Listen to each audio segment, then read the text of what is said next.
Yes? I'll take a look. What do you want? Just checking how you're settling in. I'm good. Thanks. Interesting place you found yourself here, I'll give you that. Back in the cave, you told me that you fought that demon in order to gain control over it. I'd still like to know how that works. It's complicated. That's it? For now. How did you end up in Barca-Gor? It's a long story. Suffice to say, I've been on the road for quite some time now, and Barca-Gor just happened to be my last spot before I ran into you. Let's talk about you instead. You've gathered a ton of followers, one outcast after another. Tell me, Tahar, do you trust them?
Of course I do.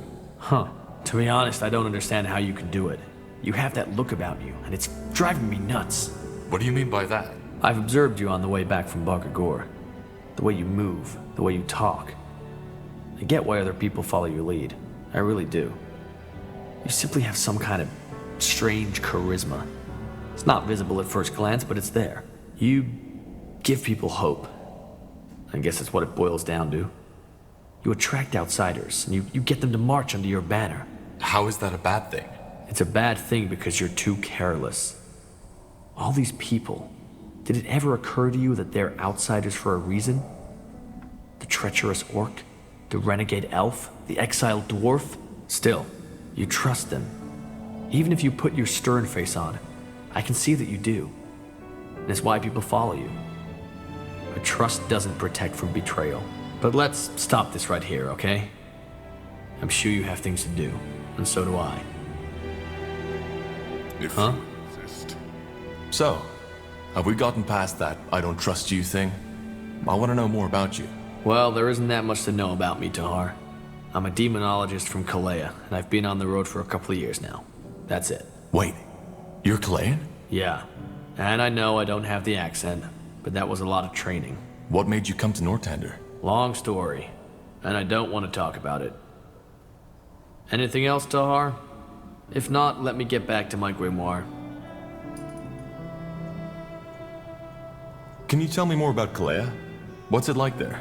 It's a pretty general question, Corporal.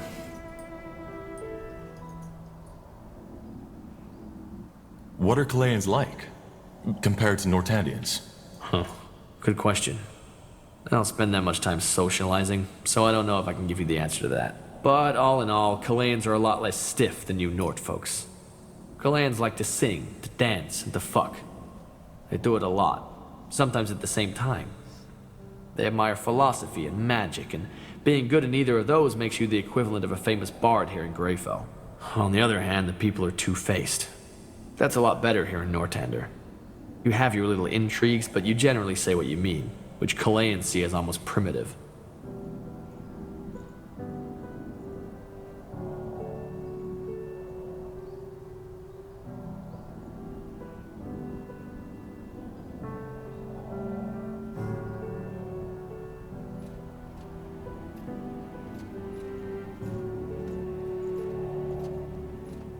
Kalea is a city-state, isn't it? Like Everlight. Yeah. Well, almost. When people say Kalea, they usually refer to the chain of islands in the Sea of Dreams, a couple of miles from Imperia. However, only the big one in the middle is really inhabited. And that one's pretty much just a massive city called Kalea. Nobody can remember the names of the other islands, not even the Kaleans themselves. But yeah, it's essentially a city-state. And even though Kalea is small, it's very powerful. You know, spices, sugar, sea jewels, all the kind of stuff a tropical paradise has to offer. Rich as a Chilean, isn't that how they say? Yeah, though that ignores the fact that there's thousands of Kaleans starving to death in the slums. Do you happen to know if Kalea is affected by the Bloodburn too? Don't think so, no. At least I haven't heard anything. There's been a lot of tension between Northander and Kalea during the Mage War. How is the situation now? I haven't been back since, so I couldn't tell you. But according to the sailors, things have gotten better.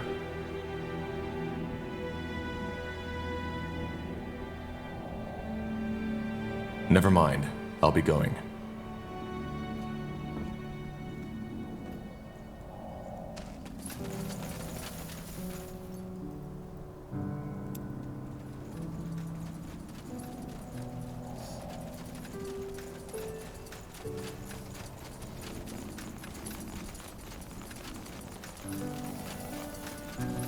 What can I do for you today?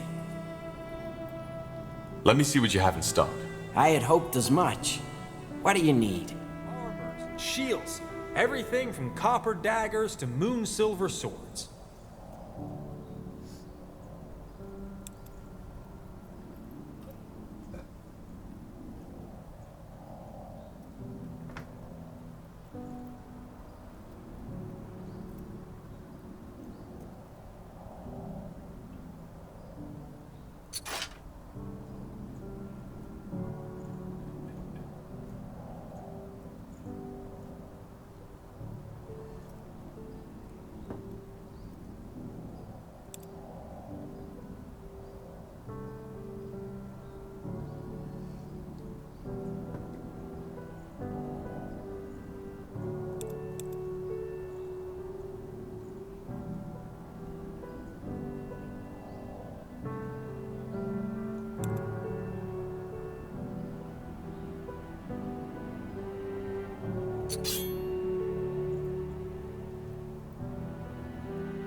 Pleasure doing business with you.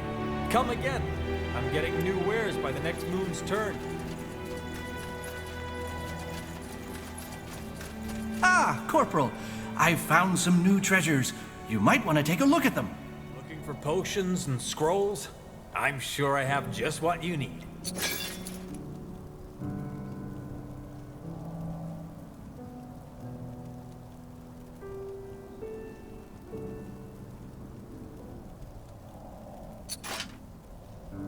A fair offer. Interesting. Yes? Have you come to see the fruits of my labor? Yes, want to trade?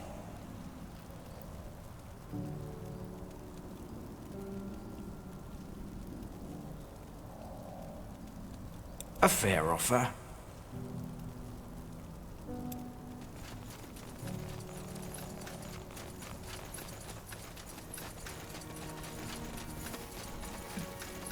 What is it?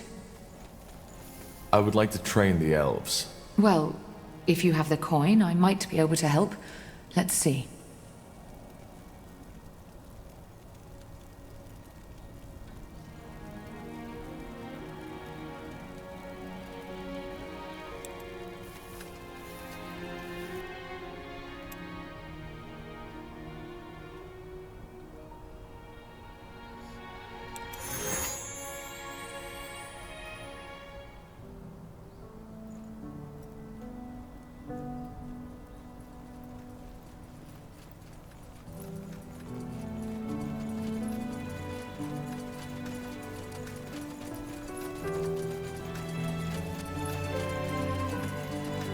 So, this is it?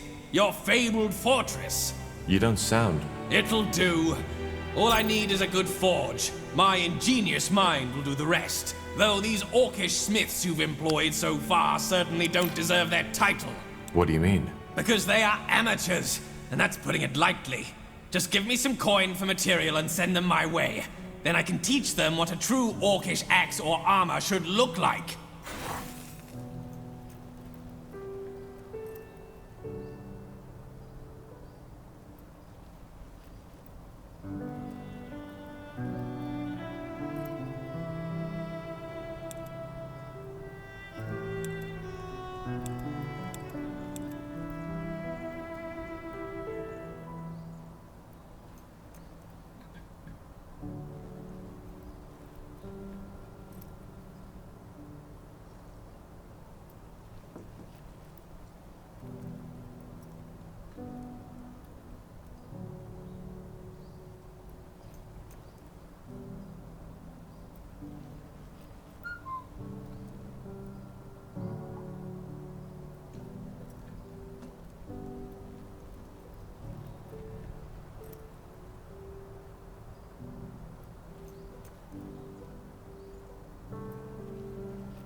Zal Raka. Gore, how are you and the Fire Wielders settling in?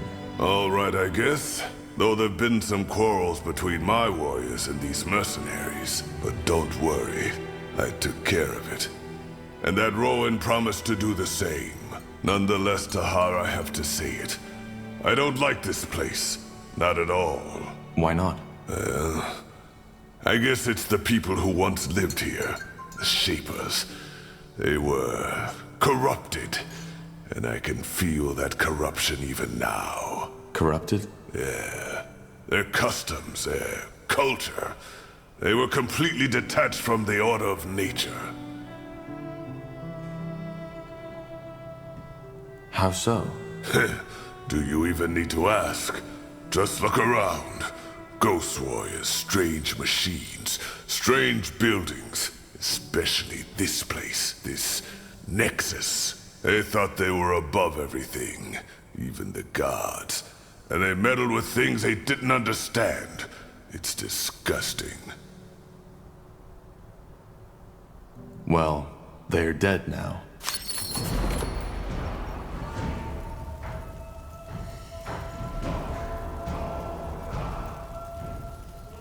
In any case, with our new allies, we should be able to go look for the stones.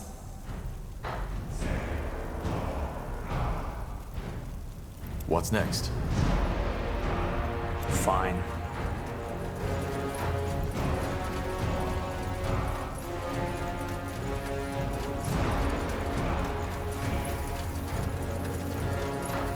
So, this is your place. Huh. Interesting.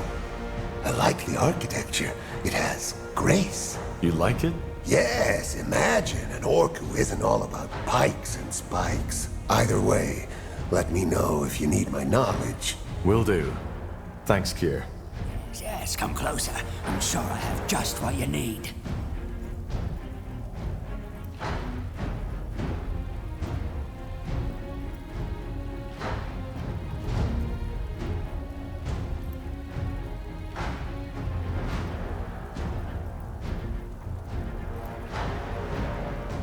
pleasure doing business with you. Come again. I'm getting new wares by next moon's turn.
What do you want?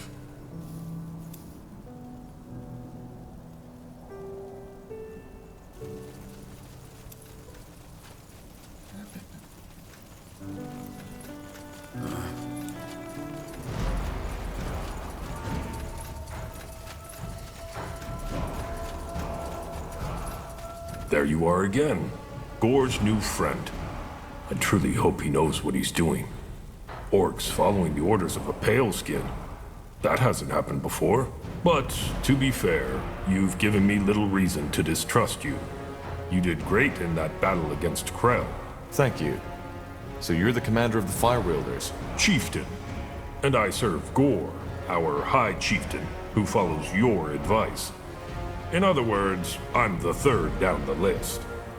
Mainly, I'm here to make sure our warriors stay in shape and are well equipped. And if you're willing to invest some coin, I might even come up with a way to permanently increase their strength.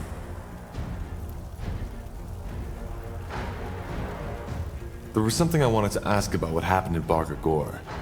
You asked us to bring you the K-Ran's champion's head because he did something to your sister. What exactly happened? Sorry, Tahar, but that's none of your business. Can you tell me more about the Fire Wielders? About your traditions? Well, since Gore is now our High Chieftain, he's the one you should talk to. But I'll do my best. The Mage Wars. How did they affect the Orcs? Hardly. Some tribes, like the Fleshkins and the Ash Reavers, used the chance to invade your lands.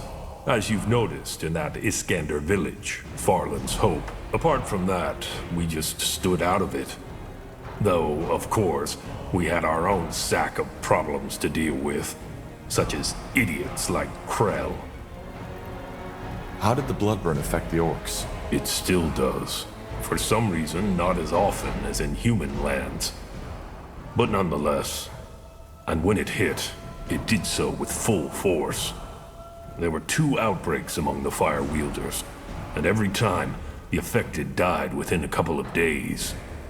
The K-Ran clan was hit the hardest. Interesting. I wonder why the races react so differently. Well, I'm a warrior, not a shaman or an elder. You'll have to find out yourself. Let's discuss something else. I want to train the Fire Wielders. All right. Here's what we can do.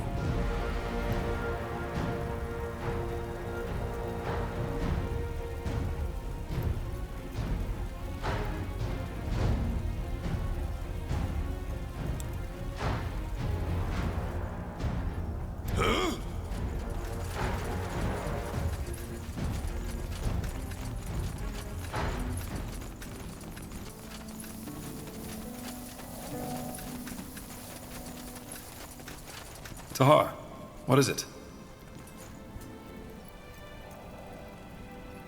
I'll be off. Yes?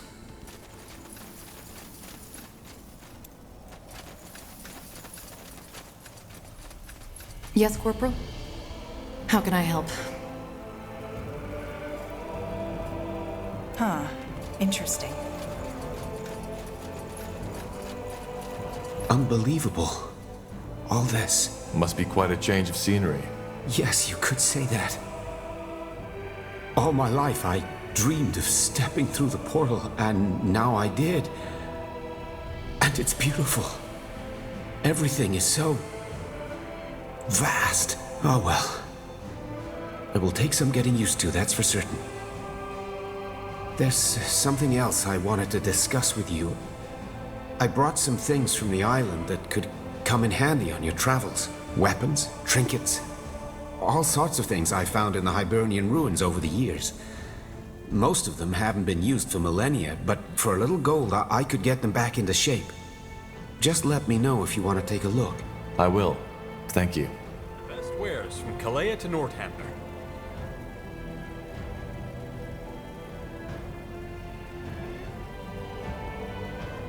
Farewell. Now would you look at that? Yes? What is it? Goodbye.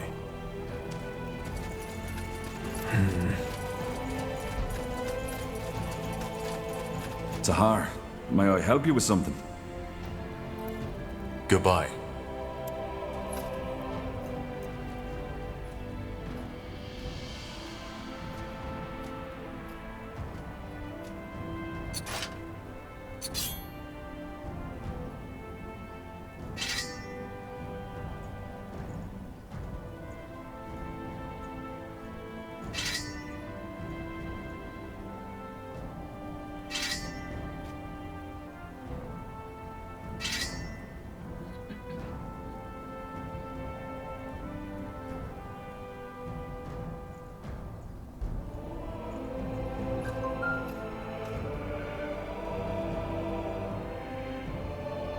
Let me see.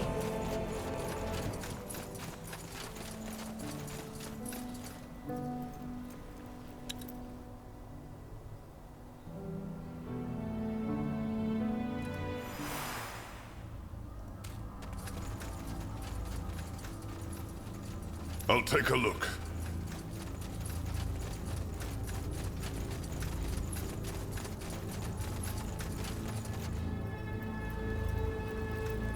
Tahar, finally!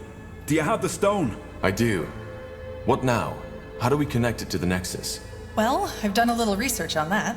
It should be pretty straightforward. Give me the stone for a second, please. Sure. Thanks. Now, let's see.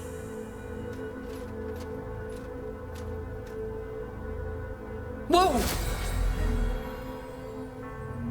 This is amazing. What the heck just happened? Was that the stone? Yeah. It seems like our plan worked. The stones are the power sources of the Nexus. Not sources, Tahar. They're simply the catalysts. As I said, the energy, all this magic, it comes from someplace else. Well, I definitely know why the Shapers were so powerful now. If they were able to harness that, I wouldn't want to be their enemy. Pain. Pardon? Rekindling this place. I can feel their thoughts now. At least, some of them. You mean the Shaper's thoughts? Those who connected themselves to this place. The ones who had the power of telepathy. They left an echo, and whatever wiped out the Shapers, it caused pain. Horrible pain. I see. Well, fascinating or not, we need to connect our minds to the Nexus to find the source of Bloodburn, right? Can we do that now? No. It's not strong enough yet. Well, we knew that already. We need to find the second stone first. Let's head to Aeonir's Blade. It's a long journey, but we don't have a choice.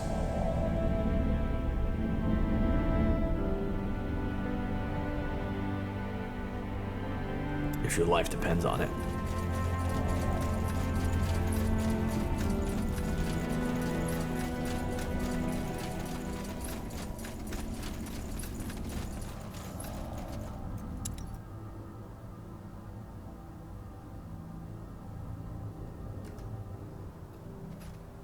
I'll take a look.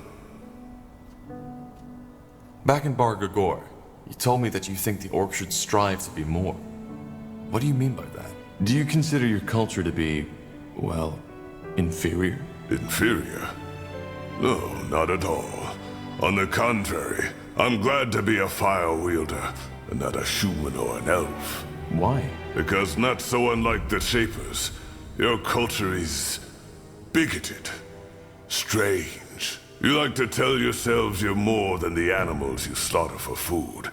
You call yourselves civilized. But in the end, you look for the struggle just as anything and anyone else does. But of course you don't admit to it. You want to be better than that. And the result are lies, intrigue, wars, and assassinations. Your culture is so bizarre that it's almost amusing. That might go for some, but not all of us. Maybe, maybe not. So no, I don't consider our culture to be inferior. But we've gone astray. Fools such as Krell was one. They're the reason your race looks down on us. If Zakrak had wanted us to be ever-fighting, ravaging brutes, he wouldn't have given us minds to begin with. Every brawl, every battle, every war has to have a purpose. It isn't something done for pleasure. Yes, it can be enjoyed. But at its core, it is ritual. The most basic one of nature. In other words, violence and war are good and necessary, but only within measure? Yes, and it should be learned from. That's where most orcs disagree. They claim to value wisdom, but when asked to choose between words and a club, they always choose the club. And as you see,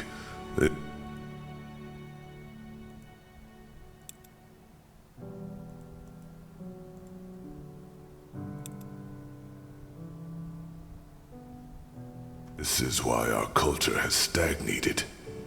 In its current state, there will never be an orc empire, a great tribe, or the earth-shaking horde Zarek envisioned. So what you want is to lead your people to a better future? You make it sound so dramatic. For now, the Fire Wielders are a good start. And by helping you, they will hopefully see that diplomacy and strength don't always contradict each other. After that, we shall see. Don't you think a world without violence is possible? No. Why? Isn't that what we should all aspire to? We should aspire to a lot of things. But tell me, Tahar, this world has existed for millennia. And has there ever been peace? Lasting peace? No. Exactly. And you don't think there's a reason for this? As I said, our very existence is based on conflict. Finding food, not freezing to death. Living means to struggle. Your people, with your warm clothes and banquets, try all in your power to forget that fact. But you can't, because ultimately, there's as much thirst for struggle in you as in an orc. What we orcs believe is that we should embrace it. That we should just face the truth, even if it's ugly. That the ways of nature can't be changed by its creation. It's like fighting the tides. So what? Do we just kill each other whenever we feel like it? No. What we need is a way to channel our urges. Ceremonial battles, arenas. A society that is centered around survival and strength, and gains, rather than loses stability from it. Because if we simply suppress these urges, such as humans, the elves, and the dwarves do, they will at one point only erupt even more violently. I get your point, but I'm sure there must be another way. There isn't. Anyway, where were we? Did you always have these ambitions? No. Then where did they come from? None of your business, Tahar. Sorry. All right.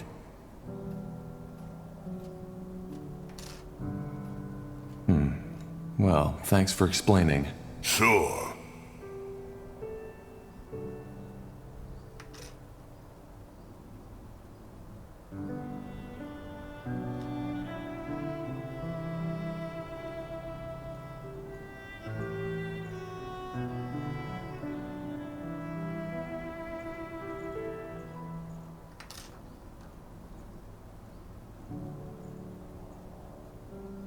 What's it like to change form?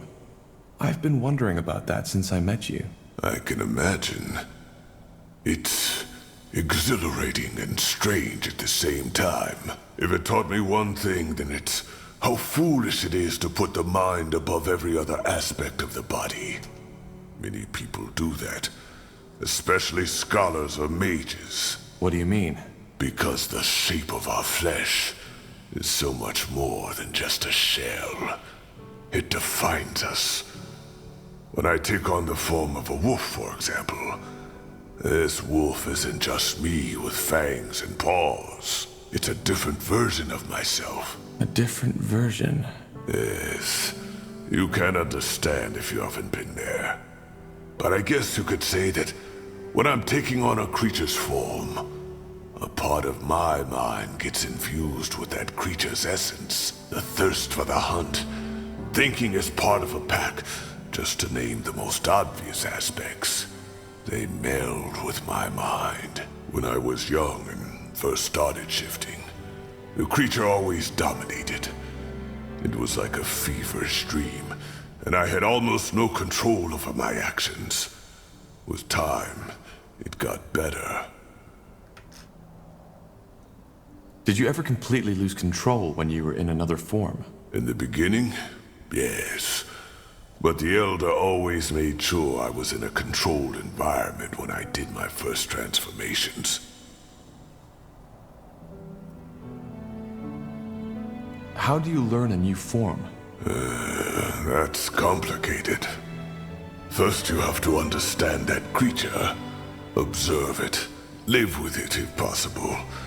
That can take months, years, sometimes decades. Then there's what we shamans call the first joining. You have to visualize your shift. How does that work? I can't explain it. It's like your first bloodshed. It can't be explained, only experienced.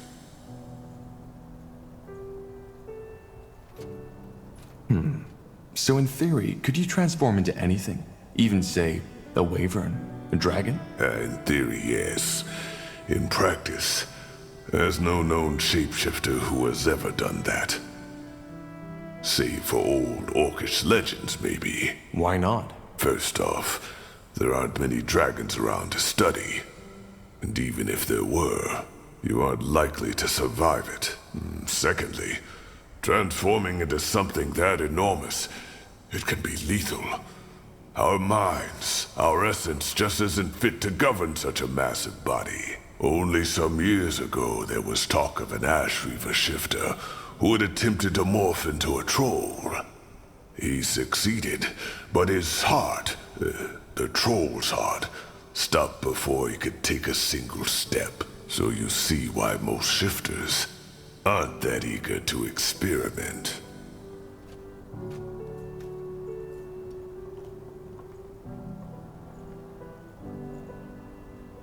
Huh, wow.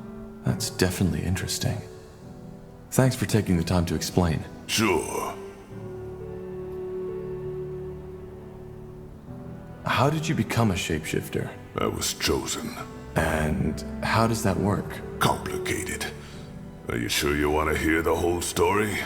Time isn't exactly on our side. It isn't, but the more I know about your abilities, the better. You're fighting for me, after all. We're not fighting for you, Tahar. We are fighting alongside each other. That's a big difference. Alongside, then. Good. Let's make it short, then. Shapeshifting is a gift of Zarek. One that only the best of his shamans are granted. And how does one become a shaman? He has to be chosen by a tribe's chieftain. You see, magical talent is a lot rarer among orcs than it is among humans or elves. In my tribe, there was only me and Rain. We both discovered our talent by chance. I, when I was 9, and put out a fire that had broken out in my family's hut. Everybody was asleep, even the damn fool that had been tasked to stand guard. When I woke up, the entire room was in flames.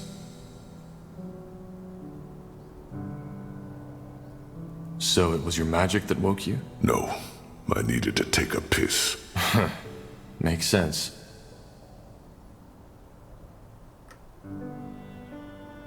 What happened then? I panicked and started screaming, as every child would have. However, the only thing that did was make me inhale the fumes even quicker. My vision blurred and I lost consciousness. When I woke up again, I was on a bed of hay in the village shaman's tent, and everybody was staring at me, as if I was Zarek incarnate. I asked what happened and they told me. Just when I had lost consciousness, it had started to rain. Not just a little. It was a full-fledged storm, a deluge from the skies. With not even a minute, all the tents in the village had been flooded. The fire wasn't extinguished right away, but was quickly put out by the other orcs that had been awoken by the storm. That's impressive. Well, it was also my last successful weather ritual. If it hadn't been, Barker Gore would be all meadows and forests by now. According to my brothers, I had an orange shimmer in my eyes, and was muttering strange words when they took me to the shaman. She told me that was a clear sign that I was gifted, and that I had fire in my blood, as my tribe likes to say. Of course, it changed my life entirely. All of a sudden, I was my Cal's pride. It was strange, not just for me, but also for my kin. How did your family take it? Well, they were proud, but they also weren't sure how to treat me anymore. For example, my father stopped taking me out on the hunt because he was afraid that something might happen, which is ridiculous, shaman or not. An orc who can't wield a spear isn't an orc at all. Also, my siblings became withdrawn. Jealousy, of course, but also estrangement. All of a sudden, their baby brother had become this strange being, which had apparently been bitten by Zarek himself. I'm sorry to hear that. Don't be dramatic. There's worse fates than being the one gifted orc among thousands.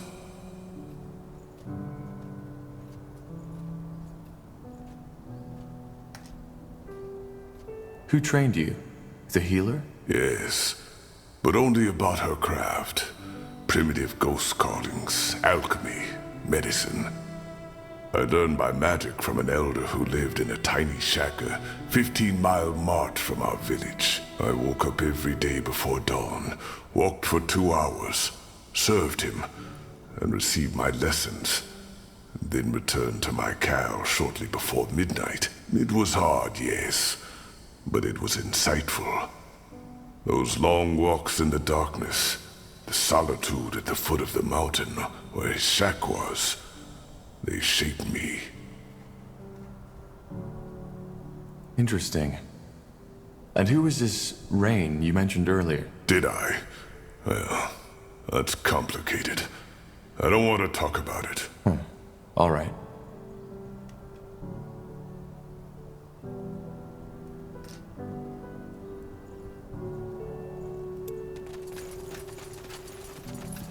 Exciting, isn't it? All that energy. The Shapers must have been gods. True. It's intriguing. That's one word for it. Tahar, I need to say this. I'm glad the Harbinger sent you.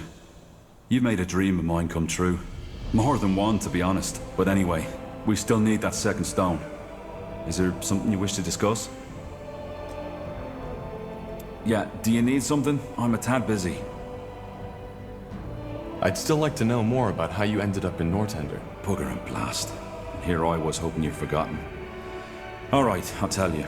But only under one condition. Yes? That I get to ask you a personal question too. Then we have a deal. Go ahead, I'm listening. Fair enough. I was born in the Windwall Mountains.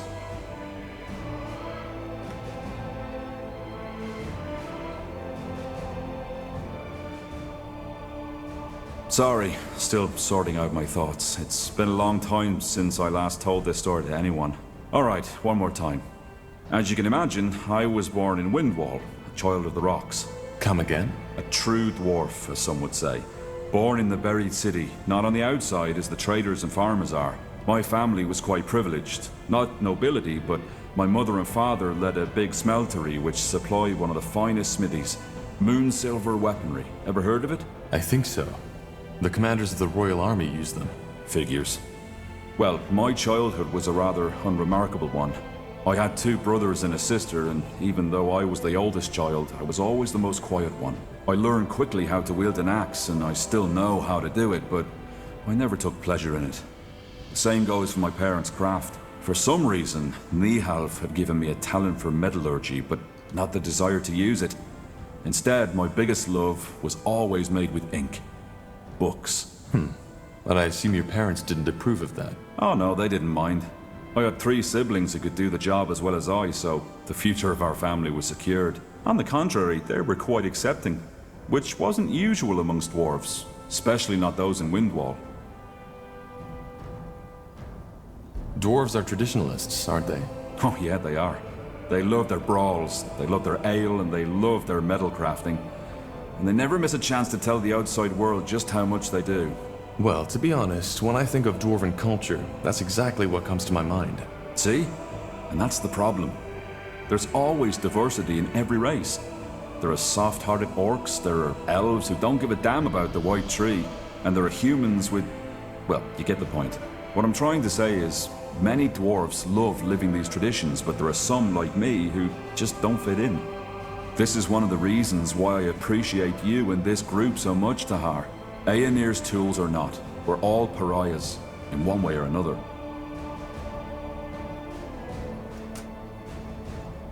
Are the surface dwarfs different? Depends. There are some who are very open-minded. For example, the traders who get around a lot. On the other hand, there are some who are as ignorant as the Windwallers. So, what happened? Why did you leave Windwall? I'm getting there, Tahar. When I came of age, I found work in the Windwall Library. That time was also when I deepened my knowledge of the Shapers. I devoured all the books there were, and bought whatever writings the merchants brought in. They smiled at me, talked of me as the strange bird, but I didn't care. The more I read, the more spellbound I became, and the more I dreamed of journeying through Io to solve all those mysteries not yet uncovered. Are there Shaper ruins in the Windwall Mountains? Hardly. And those that are there are buried beneath miles and miles of rock. Impossible to access without a huge expedition. Huh. And what kept you from doing just that? Well, 2 things. First of all, my attachment to my family. Secondly, Gilak. Gileak? My, partner. You had a partner? Yeah. We met... I'd rather not go into detail too much. Fact is, we lived together for 6 years. He was very dear to me. Let's put it that way. What are dwarven families like? Similar to their human counterparts, I believe. Having family and offspring is considered to be very important, especially if you're of noble blood. But living with someone of the same sex is acceptable? Well, yes and no. If you do, you don't talk about it, and you should make sure to find yourself a wife or a husband to found a proper family, eventually, and bring new children of stone into the world, even if that family is just a charade. If you don't do that, you're frowned upon. There's even a word for a childless dwarf, man or woman. Galrag, which roughly translates as dusty boulder. Very amusing, I know.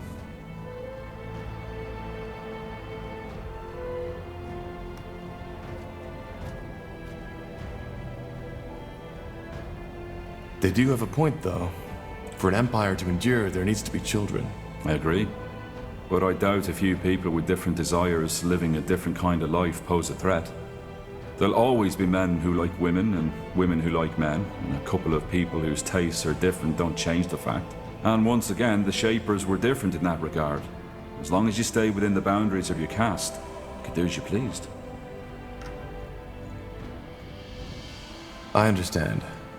But something happened, didn't it? Yeah. The Blackstone Rebellion.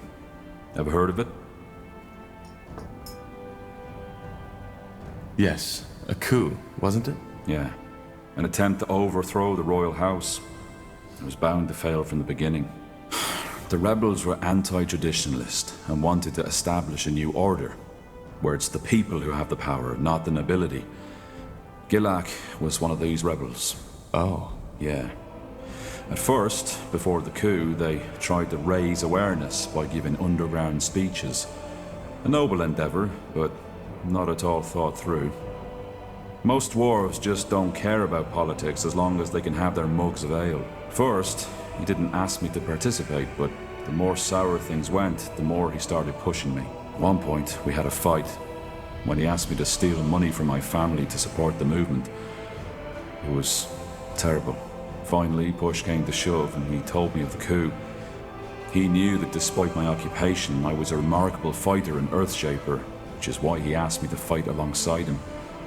You can make a difference, that's what he said. By Nihalf, he was just so naive. He really thought it would be like in the old legends, a group of courageous dwarves fighting their way to Algrim Castle with me at his side. I just don't... Forgive me. It's strange to talk about it like this.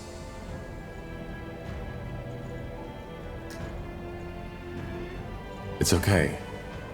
Thank you for trusting me. Yeah, sure. You can imagine how torn I was.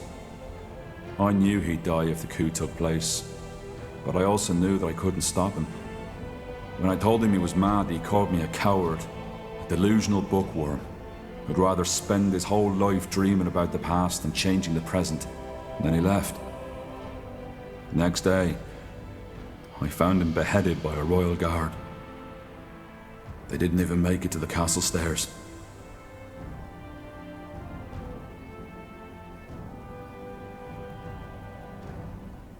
I'm sorry, Iskrin. It's all right. Why didn't you tell the guard about the movement's plans? They could have stopped him. Yeah, they could have. Only to execute him and all his friends the next morrow. Tahar, believe me, I thought about this quite a lot. About what I could or should have done. And do you want to know the saddest part of it? What? I came to the conclusion that I did nothing wrong.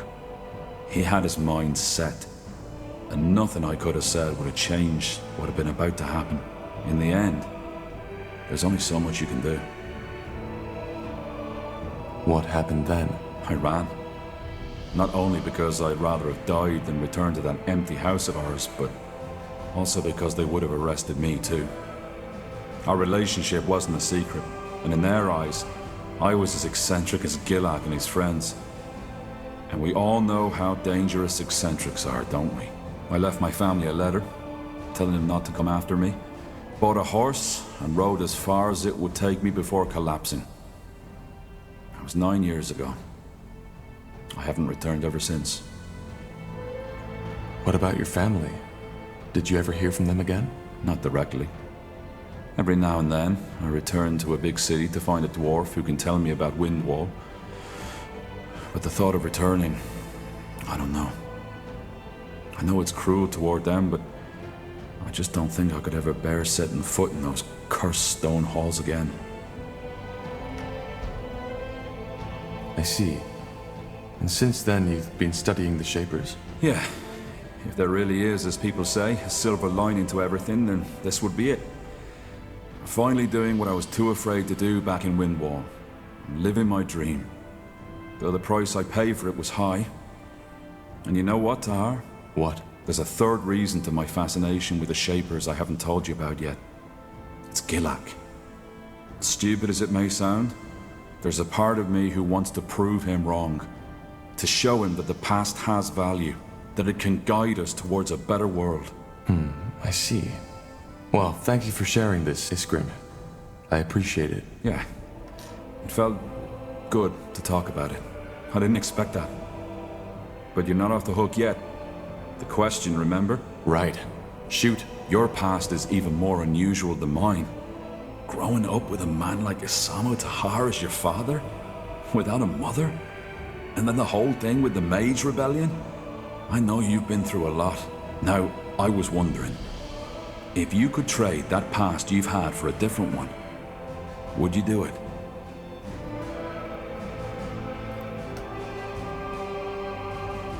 What kind of a past could I choose? Anything? Anything. Of course I would. That's what I thought. Either way, pleasure speaking with you. Hope this wasn't too grim for you, but then again, you asked for it. Give me some time now, will you? Sure.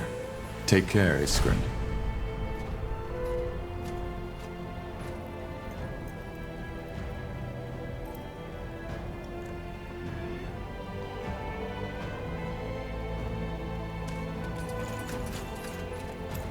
Tahar, may I help you with something?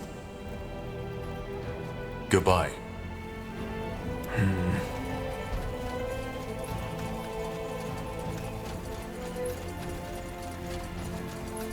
Yes, Corporal? How can I help? Well, there's something I've been meaning to ask you. How did you become an assassin? Why do you want to know? No particular reason, I suppose. I'm just curious. Huh. I see. In short, my mother sold me. And after an incident, my owner noticed my talents. He started to train me to carry out jobs for him. And when I was 17, he had an accident. I've been an independent assassin ever since. Your mother sold you? But where? Why? Because she needed the coin, and already had 4 children to feed. And as for your first question, where there is demand, there is a market. Particularly in a big city like Greyfell. It's not as uncommon as you might believe. That's quite the story. Is it? Even if she needed the money, that's despicable. Well, to her credit, she didn't take it lightly. At least as far as I can remember. I was only 7 when that happened. That doesn't make it better. You're saying there's a slave market in Greyfell? Slaves, sex, murdering for pleasure. Just imagine every dark desire you can think of. And you know what the Greyfell Bazaar has to offer. I find it interesting that this surprises you. Didn't you serve in the Royal Army for 8 years? I only joined shortly before the Mage Wars started, and the Greyfell affairs were the responsibility of the Greyfell Guard. I just didn't know. Well, now you do. I do not agree with the purity of light in most aspects. But they are right when they say there are many sinners in this world. If you believe in the concept of sin, that is. How do you feel about this? Your mother selling you off? Well, I used to feel strongly about it. Now I've simply accepted it as part of my past. But there are plenty of reasons for that. So, who is this man who bought you? I won't talk about that. This chapter of my past is done, and I want it to stay buried.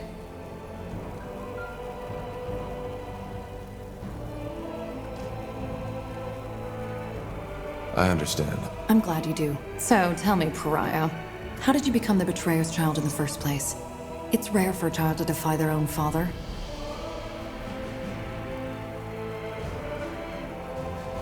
It's complicated. You don't want to share this with me, do you? Well, I will not pressure you. Either way, is there anything else you need? There's something I've been wondering. How can you kill for a living? What do you mean? How can I align it with my morals? Yes. I don't know if this is the right moment for this conversation. Maybe another time.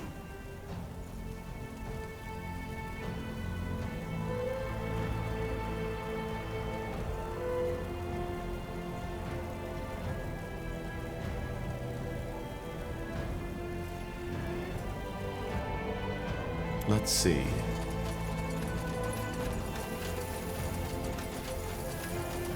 Tahar, what is it? There's one thing I've been wondering about. After we parted at the hideout, what exactly happened? How did you and my father part ways? Good question. I guess it all started with the relics, the tomes. You remember them, right? Yes. He was hoping they'd help him to win the war. Exactly.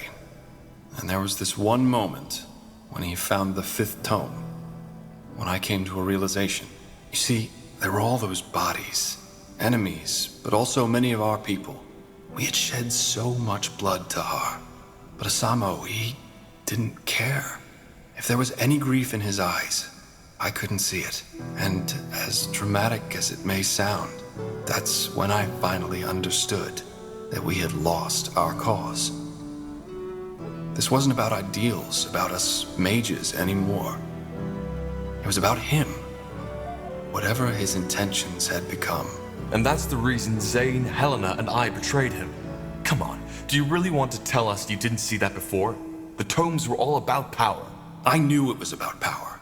But Asamo always told us that he would use that power for the greater good. And it's not that far off. I mean, can't you imagine? With the power of the tomes, we could have united the world. Even made it a better one. No more persecution of the deviant. No more wars. No more suffering.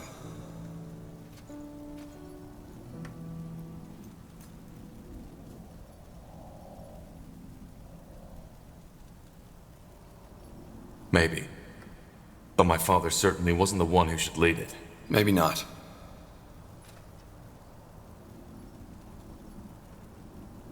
Really?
You got it.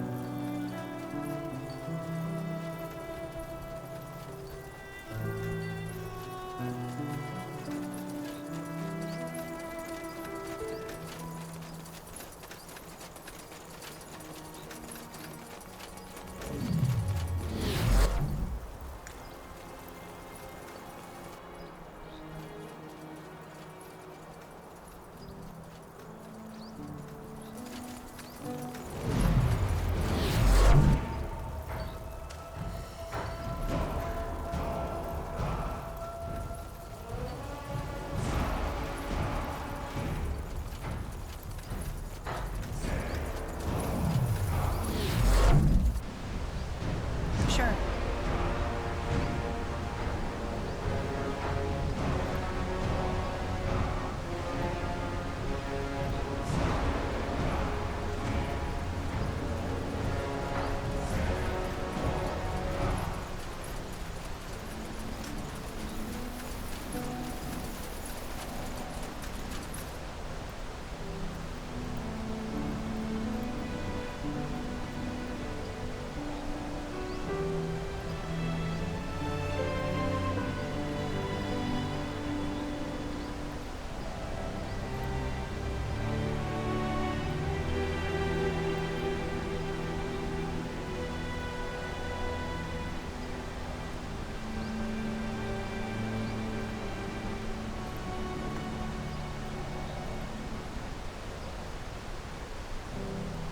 Uh-huh. Got it.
Finally.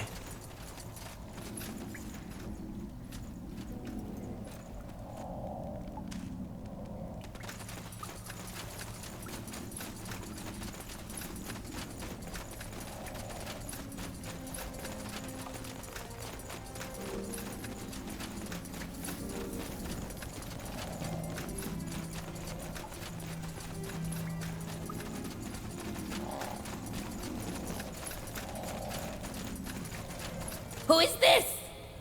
My strange flesh friends! Did they bring more meat? Ah, yes, they did! City goblins, is it not? God King likes. Chewy, yes, but good for power. God King thanks. God King very happy. Strange flesh people friends. Again, God King has treasure. Bring him more for final treasure.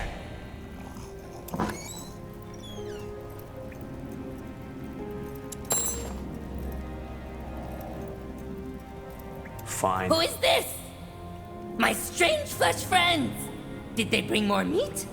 Ah, yes, they did. This flesh good. Very good. God King likes. Power will be pleased. Dark beyond will not. God King thanks. Come, come. God King has present. God King grateful for so much flesh. God King will not have to eat scions for years now. This is his thanks. It's a spoon.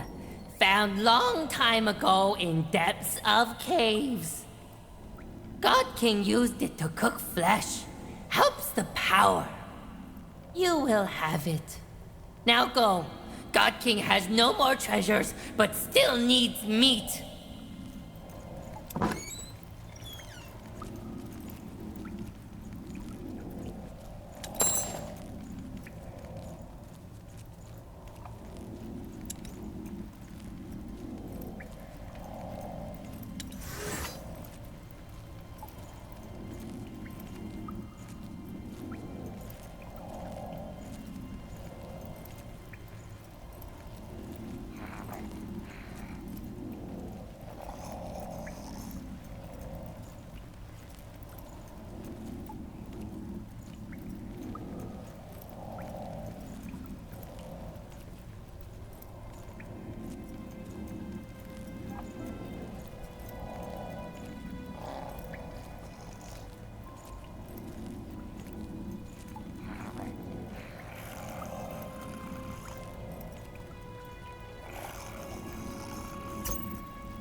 Yes?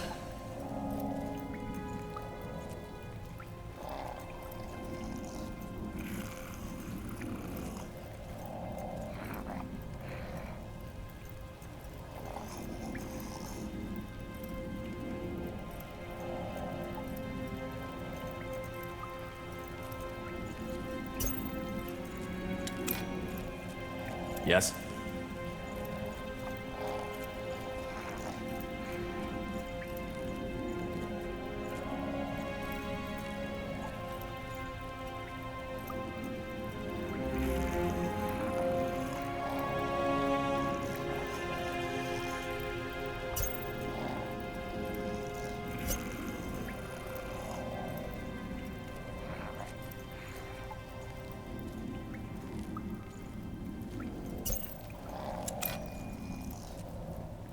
Yes?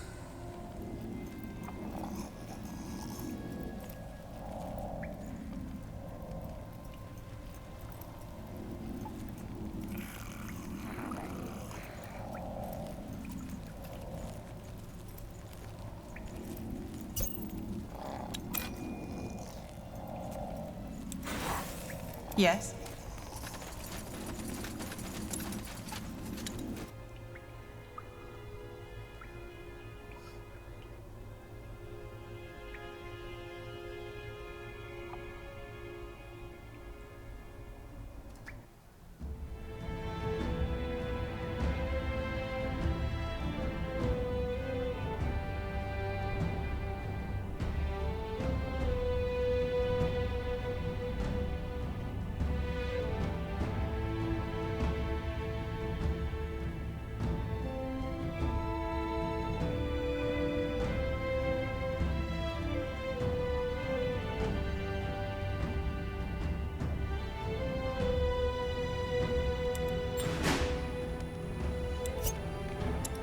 fine. It will be bloody.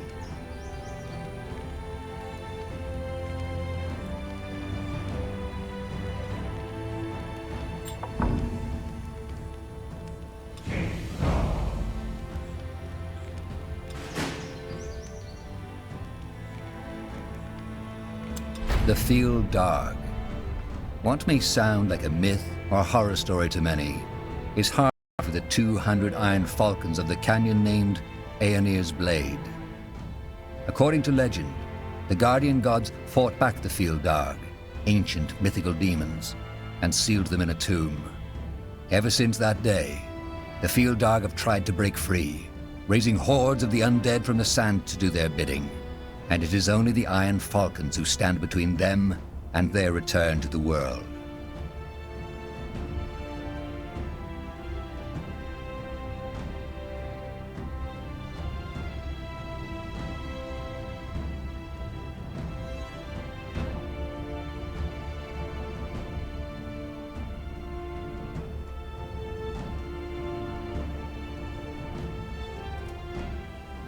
Huh. Quite the view. So that's where the Iron Falcons guard the Field Dark. I don't need to remind you that we should be careful, right? Aeonir's Blade is and always has been a battlefield. I know. We'll go in, get the stone, and leave. Maybe we won't even need to send in our army. Let's scout the area.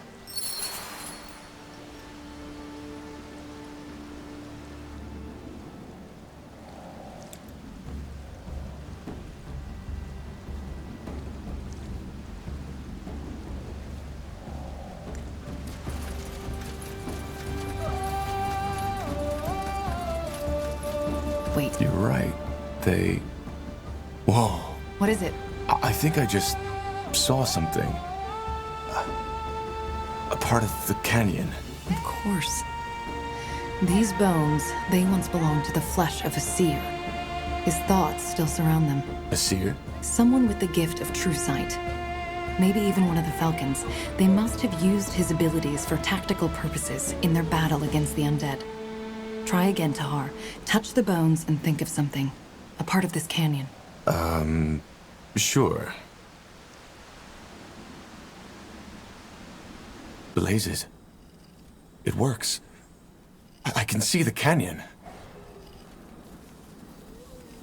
Huh. Seems that these bones can only show one part of the valley at once. Damn it. Fascinating.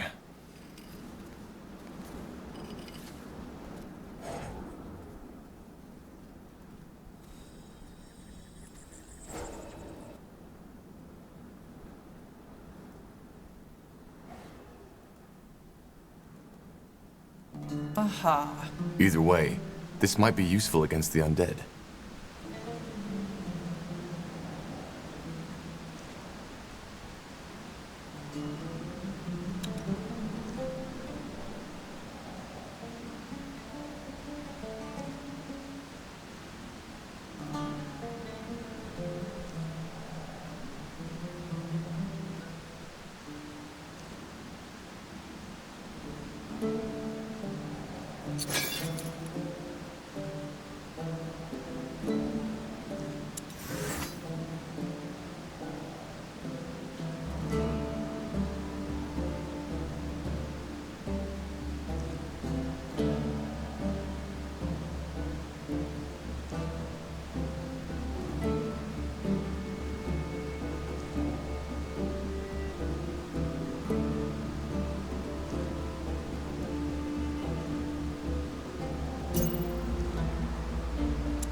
Just give the word.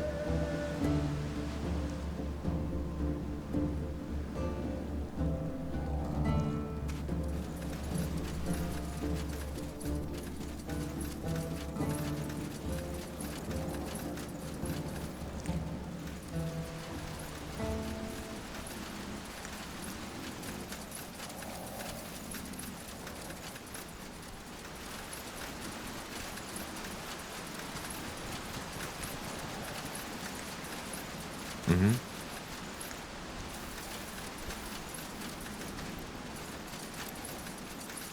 Told them he shouldn't do it. Tiara's breath.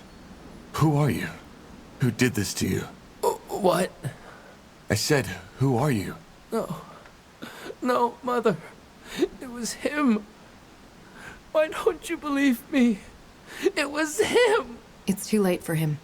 His mind has almost crossed the border. Wait, let me see. Selwen Lurasar Eswantur. Mother? I can see this city now. Tiara's breath. It's so white. So beautiful. Poor man. He was an Iron Falcon. That's a bad sign. Seems that something happened down in that canyon. Let's be wary.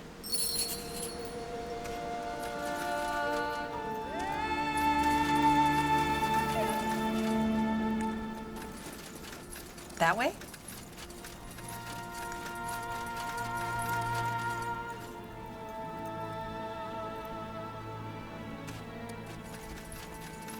Sounds like a plan. Careful.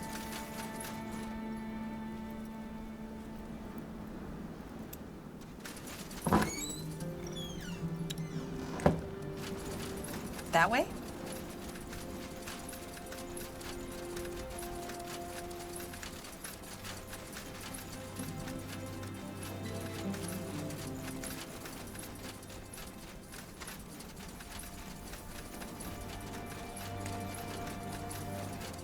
Well, here we go.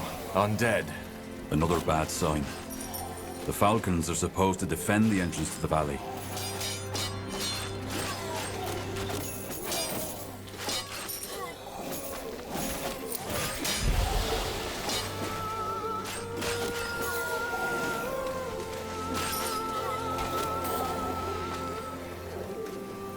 Decide. Now.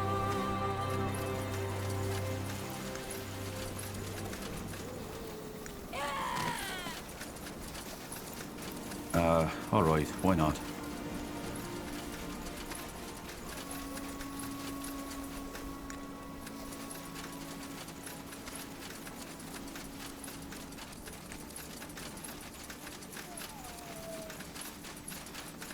They will fall. Undead.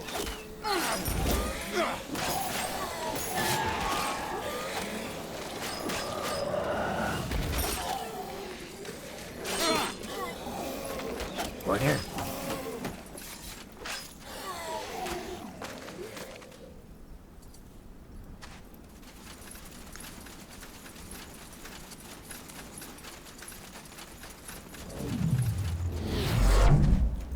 I'll be swift.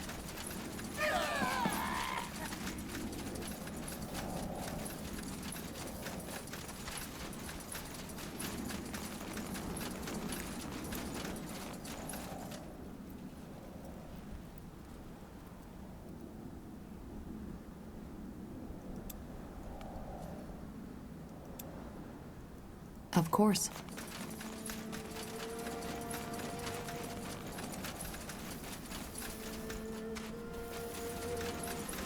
You read my mind. This place is a bloody graveyard.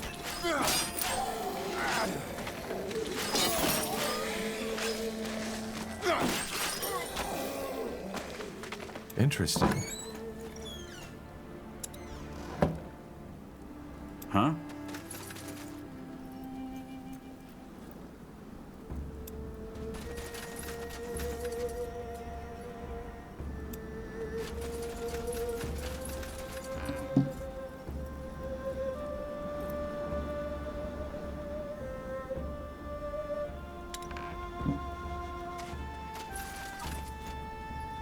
Let's see.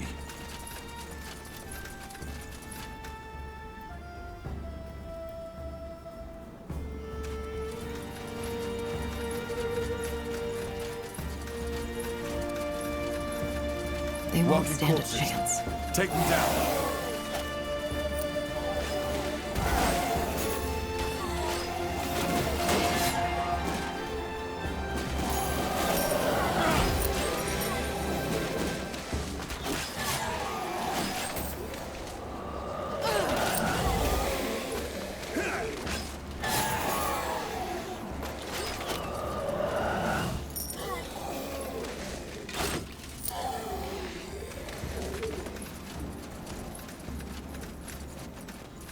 Huh.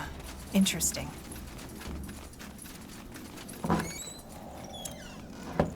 Sure.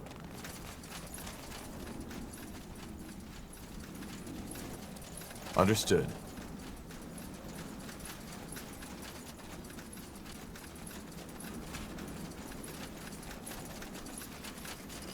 I'm dead.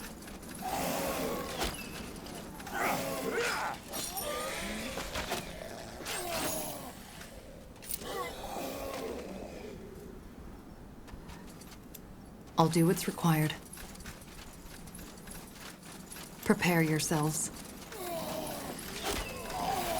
Control. Need control.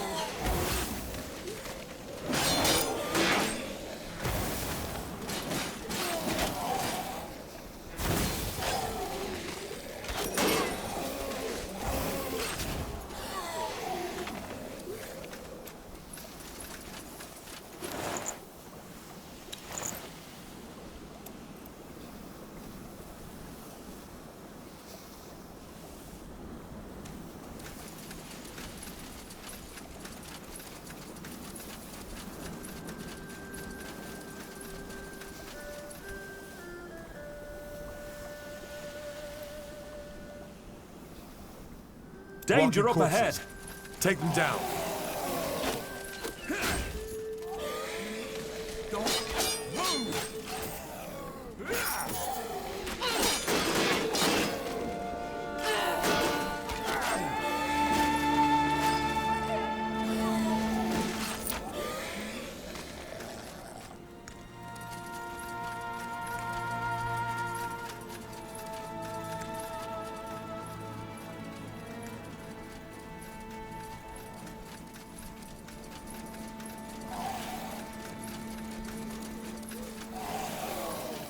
Fair enough. Let's do this.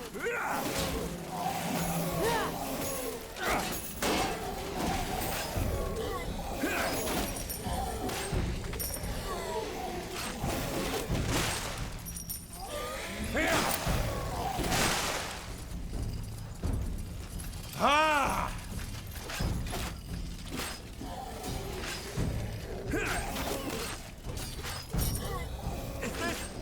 Is this really necessary?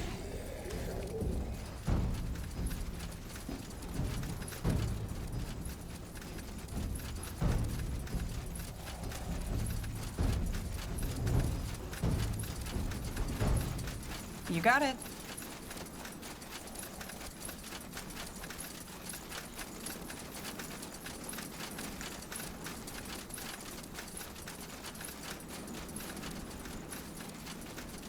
They will fall. This place is a bloody graveyard.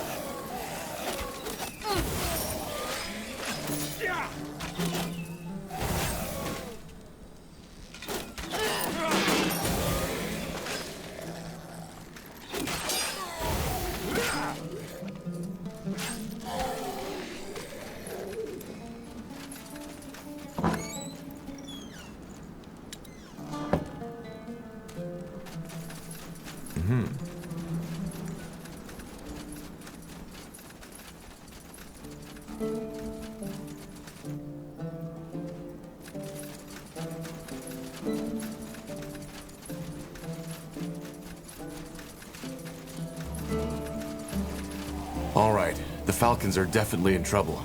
It's not just Falcons, though. Let's get down there. All right, here goes nothing.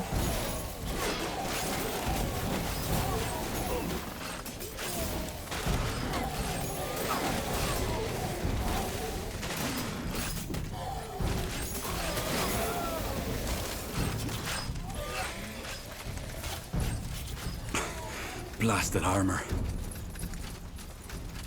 As you want.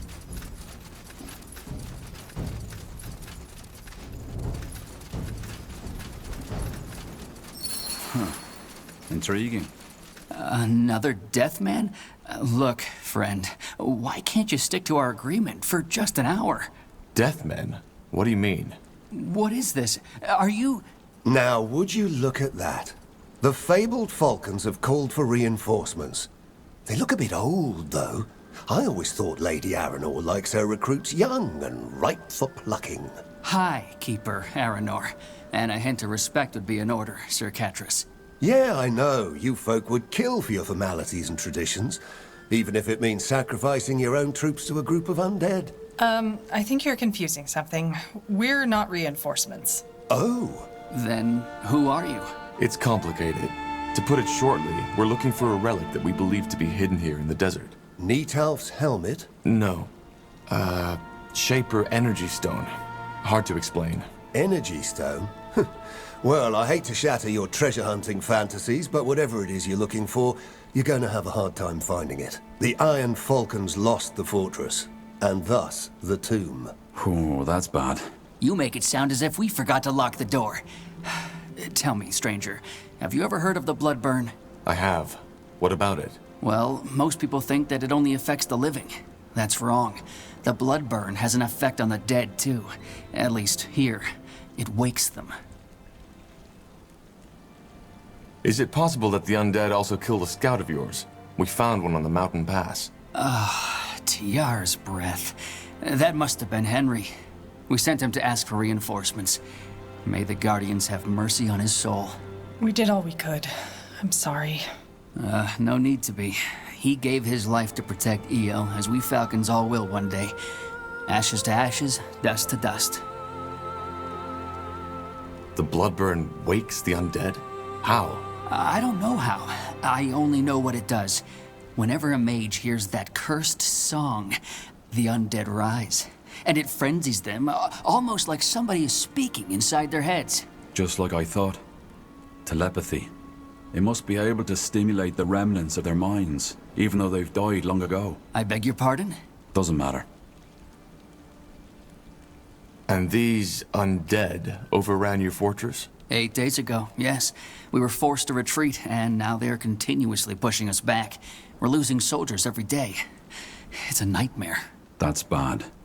I don't know how precise these old Shaper maps are, but according to them, the stone should be hidden somewhere in the fortress. I can hear you, and I know which stone you're talking about. Lady Aranor, come to favor us with your lovely presence again? Shut up. As I said, I believe I know which stone you're talking about. It's been with the Falcons as long as I can remember, but we never figured out its use. What do you want it for? I'm working for someone who wants to put an end to the Bloodburn. Huh. Lofty words. Look, stranger. If circumstances were different, we might discuss this. But right now, you're at the bottom of my priority list. I think it's best if you just go your way and look for another stone. We can't do that. But maybe we could help. You? We and our army, which is waiting at the entrance of the canyon. You're joking. We're not. Go send a scout if you don't believe us. Well, this just got a whole lot more interesting. No. Whoever you are, there's no way on Io the Iron Falcons will cooperate with a bannerless army, deathmen or yours. The canyon is our responsibility. As I said, go back to where you came from and let us handle this. We've protected Aenir's blade for centuries, and we will not fail at it now.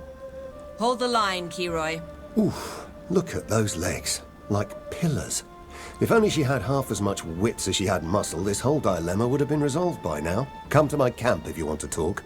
I think introductions are in order, and I can help you. Good luck, stranger.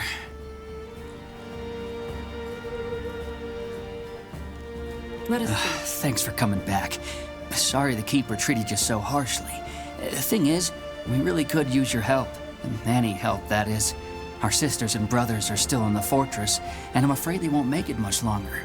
And as much as I respect the commander, I think she shouldn't have dismissed your offer so quickly. So, what do you suggest we do? Well, she is our leader, so without her consent, we can't do anything.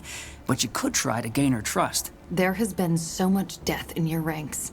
Do you really think it's wise to waste even more time? Why can't your commander just listen to reason? Well, I fully agree with you. We have lost far too much time already. But knowing High Keeper Aranor, I can tell you that this is the only way to convince her. 2 days ago, one of our brothers deserted. Find him and bring him back to High Keeper Aranor. That should help you win her trust.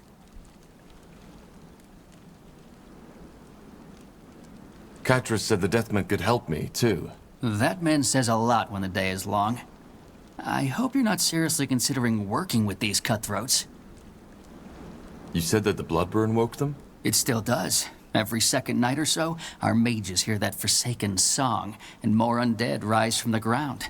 The fact that this place has been a battlefield for centuries doesn't make it better. There's as many bones as there are grains of sand. Have you lost men to the Bloodburn, too? Well, most of us are magically gifted one way or the other, so hardly. But there have been casualties, yes. That's harsh. Can't you just reclaim the fortress yourselves? We've tried, but these undead, they are different. It's almost like this atrocity who is leading them, the one in the fortress, has given them some kind of intelligence. They are organized, almost like an army. So the Deathmen are mercenaries. What do they want? It's actually pretty simple. A relic. They were hired by some rich artifact collector from Everlight, who wants them to find Neathalf's helmet. Neathalf's helmet? That's fascinating. So it is here, in Aenir's blade? Yes, but in our possession. And since it's a relic of the Guardians, we are obliged to protect it, as much as we are bound to protect the tomb of the File Dark. All this wouldn't be a problem if the undead hadn't taken our fortress. There's no way this group of cutthroats would have breached the walls. But now they want to help us free the fortress in return for the helmet.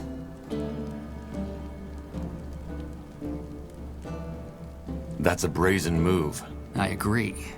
But it's also necessary. Even if the Guardians are watching us and judging our actions that very moment, they must see that the tomb of the File Dark and our brethren who are still in the fortress are more important than the helmet.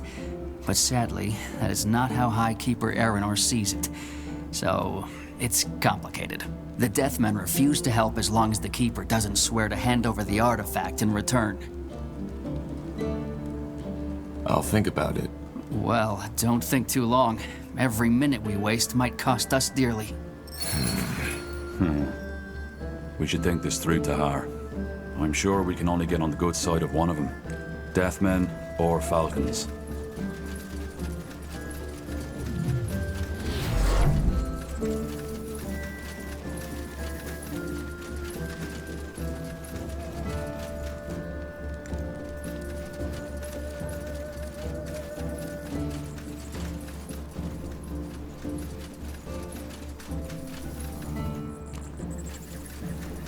You read my mind.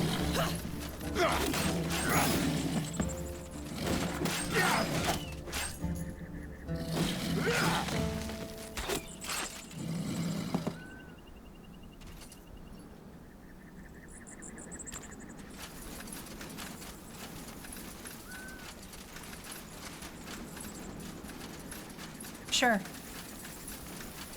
You got it.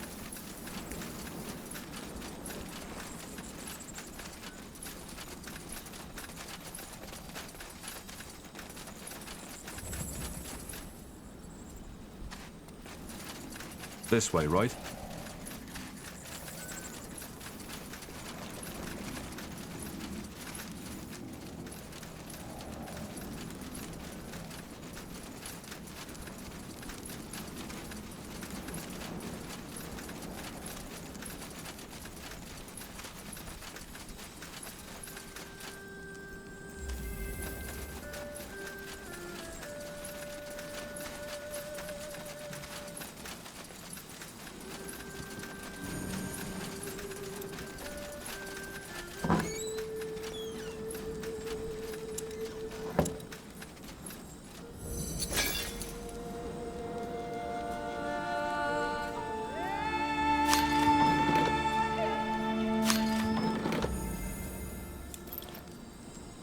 That way?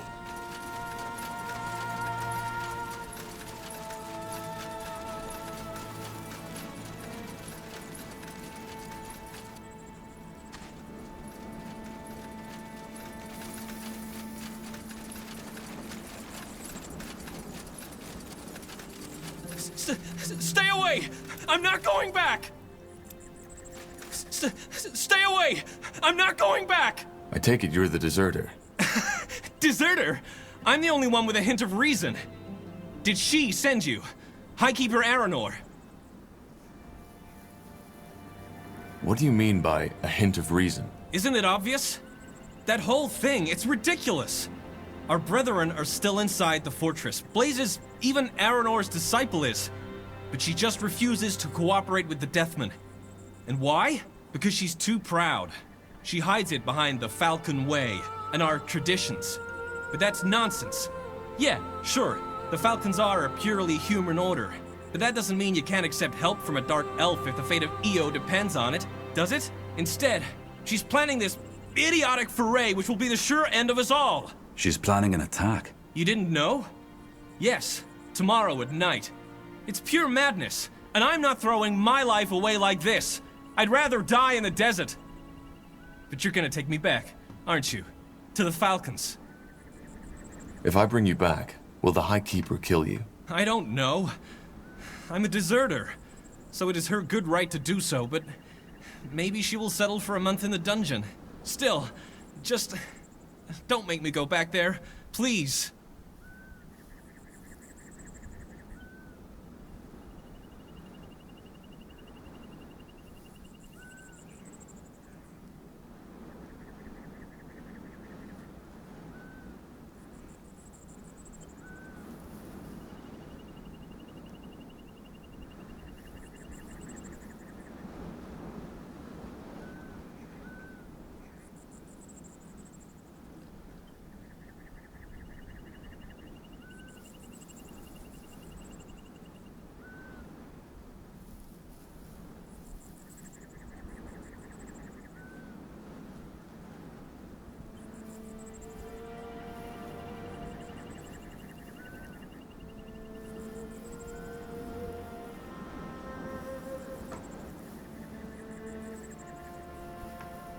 Sort of. I'm here to bring you back to the Falcons' camp. Well, what can I do? I'll go back.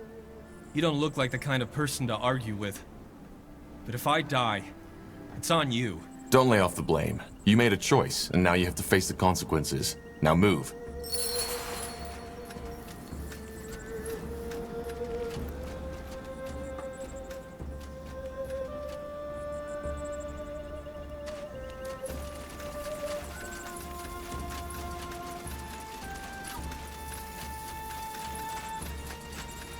Whatever's necessary.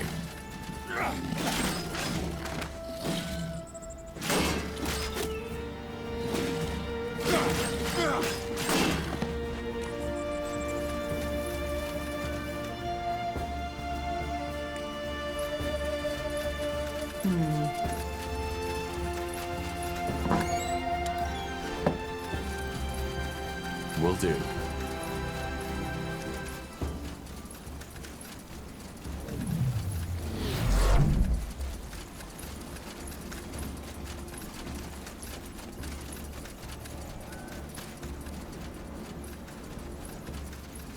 Understood.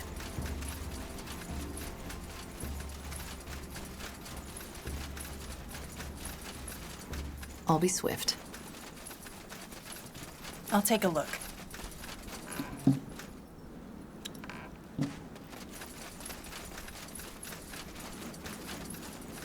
I'll do what's required.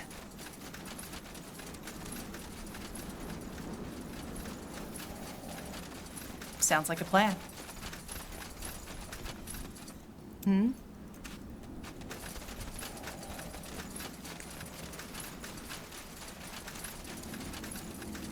That way?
Yes, and I will gladly accept my punishment.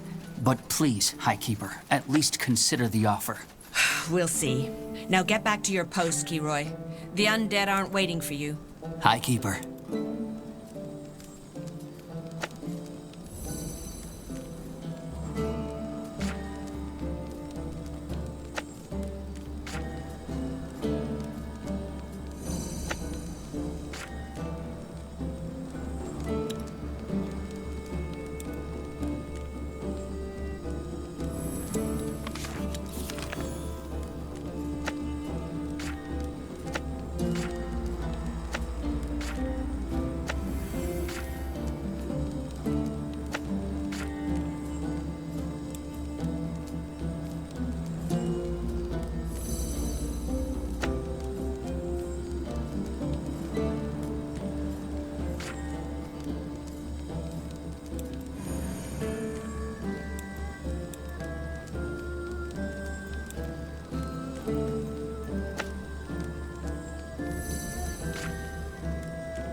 Let me see.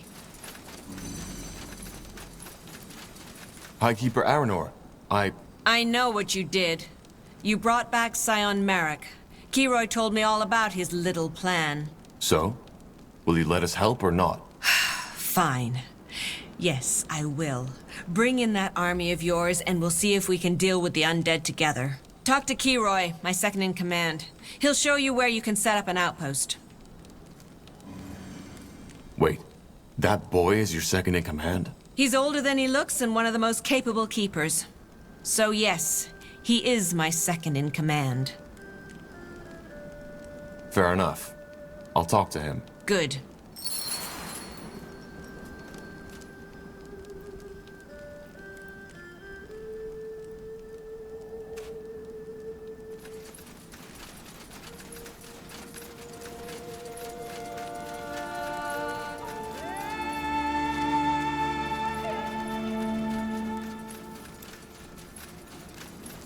Yes? Please tell me you have good news. I do. The High Keeper agreed to the alliance, and she told me you'd show us a spot for our army to make camp. Ah, finally some good news. All right, I'll show you a good spot. Hold on a moment. Highkeeper Aranor said you're the Falcon's second in command. Well, yes I am. You're young, but you've seen a great deal of blood already, haven't you? Yes, madam. I suppose I have. Traditionally, the Falcon's recruits are chosen at the age of 6. In other words, I've been in this desert for 18 years, so I have experience. Lead the way.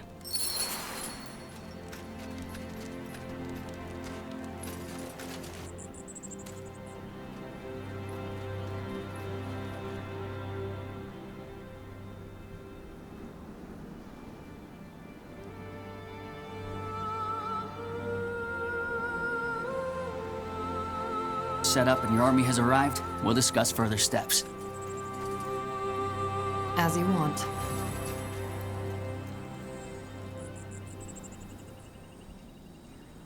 Of course. I think we're set. You are. Though I certainly didn't expect your army to be a bunch of sellswords. I hope they're not just here for the loot. Well, don't worry. The Wayfarers aren't just sellswords. They fight for a cause. Your word in Tiara's ear. Well, best we get started. I'll order a carriage of basic provisions to be delivered your way. It's not much, but as you can guess, most of our resources are in the fortress. Since you've also brought some craftsmen with you, we would be grateful if you could share some of your resources with us once you've started gathering. The more provisions we have, the better we'll fight. Just drop them off at our camp. Also, if you could take out those towers, that would help us tremendously. Towers? Yes, they are ancient Hibernian devices the Falcons have used for centuries to defend themselves against the undead. They have captured them and seem to be using them against us, which is, once more, worrying. Undead are meant to be mindless monsters, not tacticians. I strongly assume it's this creature who is leading them. Understood. When do we strike the fortress? Once we've gained enough ground and are prepared enough, I guess. That's really up to Highkeeper Aranor and you to decide. Just make sure you fill her in on your plans. Ah, and yes, now that might be worth a try. What? There's an old catapult up to the northeast. When that whole Bloodburn mess started, we pushed it up there to take out clusters of undead, but we were forced to retreat. If you can reclaim it, we can use it to our advantage. All right, let's get to work then. Do that. And I'm glad you came along. That attacked the Highkeeper plan to free the fortress. It would have been a suicide mission. You prevented one tragedy from happening, friend. Let's hope we can prevent the second one, too. Sir? Sir!